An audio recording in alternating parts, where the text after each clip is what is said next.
Eto na nga mga chong, marami tayong PBA updates. Gandang balita patungkol sa Barangay Ginebra at kay Scottie Thompson. Anthony Bennett as a new replacement import ng Ginebra, gaano nga ba katotoo? Nang dahil nga sa hindi effective at hindi nagko-complement ang laro nitong si Tony Bishop sa Barangay Ginebra, ay maraming Barangay Ginebra fans ang nagre-request na palitan na itong si Tony Bishop. Kaya naman may kumalat nga na rumor na plano daw kuhanin ng Ginebra bilang bagong replacement import. At yan ay itong si Anthony Bennett, former NBA first overall pick noong 2013 ng Cleveland Cavaliers. At sa ngayon ay kasalukuyan itong naglalaro sa P-League sa Taiwan. Unang ang kumalat ang rumor na yan sa isang YouTube channel na ito na sinasabing si Anthony Bennett na daw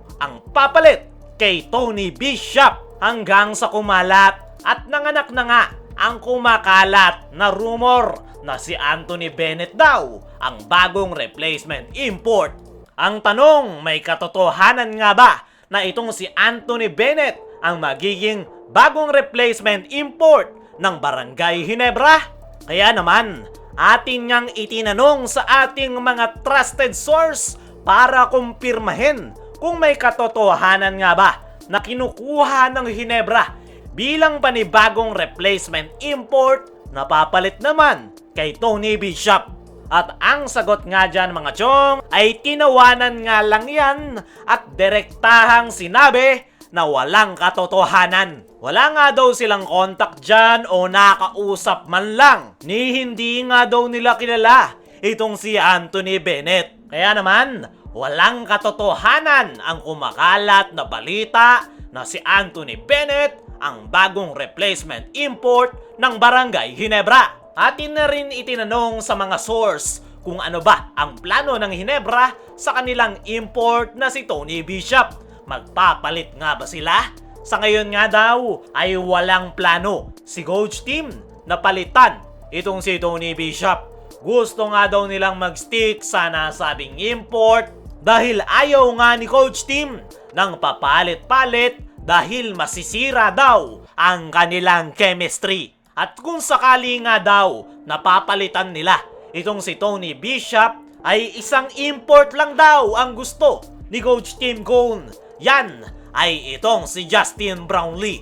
Once nga daw na maging okay na si Justin Brownlee at malif yung suspension nito, ay agad nga daw nila itong ibabalik sa kanilang koponan. Pero depende pa rin daw talaga yan kung pwede nang maglaro si Justin Brownlee sa Barangay Ginebra. Ang latest update nga daw ngayon patungkol kay Justin Brownlee ay malaki daw ang chance na by January ay pwede nang maglaro ang nasabing import sa kanyang koponan. Yan nga yung mga lumalabas na report na binalita noon ni Kinito Henson. At yan nga daw ang pinangahawakan ngayon ng Ginebra Management dahil wala pa rin daw talagang kasiguraduhan. In conclusion mga chong, walang katotohanan ng kumakalat na balita na si Anthony Bennett ang bagong import ng Barangay Ginebra. At kung titingnan natin yung YouTube channel na nagpakalat ng balitang yan,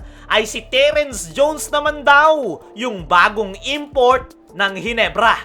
Diyan pa lang ay malalaman nyo na gumagawa lang ito ng gawa-gawang balita. Dumako naman tayo dito sa magandang balita patungkol sa Barangay Ginebra at kay Scottie Thompson. Sa mga nakalipas nga na laro ng Barangay Ginebra ay hindi nga nakapaglaro itong si Scottie Thompson dahil sa kanyang inindang injury sa kanyang tuhod. At nang dahil nga sa hindi nakakapaglaro si Scottie Thompson para sa Barangay Ginebra ay hindi nga maganda ang kanilang performance dahil napakalaking role nga ang ginagampanan nito sa koponan ni Coach Tim Cone. Ayon niya mismo kay Coach Tim ay 2 to 3 weeks ang pahinga ni Scottie Thompson bago makabalik sa paglalaro. At nakakatatlong linggo na nga itong si Scottie Thompson, kaya naman Ano nga ba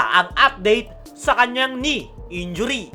Ayon nga sa ating mga source, ay possible daw na maglaro na itong si Scottie Thompson sa kanilang next game, Biyernes, December 22 kontra Meralco Bolts. Nakakasabay na nga daw sa team practice ng Barangay Ginebra itong si Scottie Thompson. Pero nag-iingat pa nga rin daw ang Ginebra management dahil kahit hindi nga daw malala yung naging injury ni Scottie Thompson ay posible nga daw yang lumala kapag nabigla ang kanyang tuhod. Paunti-unti nga lang daw muna ang trabahong ginagawa ni Scottie sa kanilang team practice. Nabigyan naman na ito ng clearance ng kanyang doktor na makapaglaro kontra Meralco Bolts. Pero possible pa rin daw talaga na pagpahingain siya ni Coach Tim dahil alam naman nating lahat na hindi nga gumagamit ng player si Coach Tim kapag alam niyang kakagaling lang sa injury. Ang sigurado nga mga chong ay makakapaglaro itong si Scottie Thompson sa darating na December 25 kontra TNT Tropang Giga. Sa ngayon ay ang magandang balita ay makakabalik na itong si Scottie Thompson sa kanilang koponan. Kulang na kulang nga sila sa energy nitong mga nakalipas nilang laro at yan nga ang maibibigay ni Scottie Thompson sa kanyang pagbabalik hardcourt.